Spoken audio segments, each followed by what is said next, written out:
கீழே ஒருத்தர் அன்னதானம் பண்ணிட்டு இருக்காரு. இப்போ மேல பாத்தீங்கன்னா ஒரு பருந்து வந்து சாப்பிடுறதுக்காக ஒரு பாம்பை எடுத்துட்டு போயிட்டு இருக்கு. அந்த பாம்புல இருந்து ஒரு துளி விஷம் கீழே அன்னதானம் பண்ற இதுல போட்டுட்டான், அது விழுந்துருச்சு. அப்படியே அந்த அன்னதானம் ஸ்டாப் ஆயிடுச்சு. இப்ப சித்திரகுப்தன் போய் சாமி கிட்ட கேக்குறாரு, இந்த பாவ கணக்கை வந்து அந்த அன்னதானம் போட்டாரு அவர் பேர் மேல எழுதிடலாமான்னு. 4 பேருக்கு சாப்பாடு போறாரு, அவர் மேல எப்படியா நீ எழுதுவ? அப்ப அந்த பருந்து மேல போடலாமா அப்படின்னு. பருந்து அது சாப்பிடுறதுக்காக இறைய எடுத்துட்டு போச்சு, அது மேல எப்படி போட முடியும்? அப்ப பாம்பு மேல போடலாமா? அதுவே உயிருக்கு பயந்து துடிச்சிட்டு இருக்கு, அது மேல நீ எப்படி போடுவ?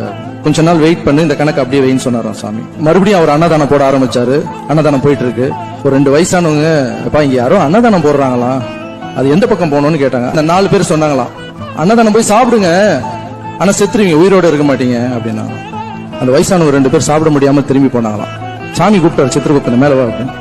அந்த பாவத்தை யார் மேல போடணும்னு கேட்டிருந்தல, அந்த 4 பேர் உட்காந்து சும்மா பேசியிருந்தாங்க பத்தியா, அந்த பாவத்தை சேருன்னு சொல்லி. சும்மா நம்மளை பத்தி ட்வீட் போடுறவங்க பேசுறவங்க இவங்களுக்கு எல்லாம் இருக்கு.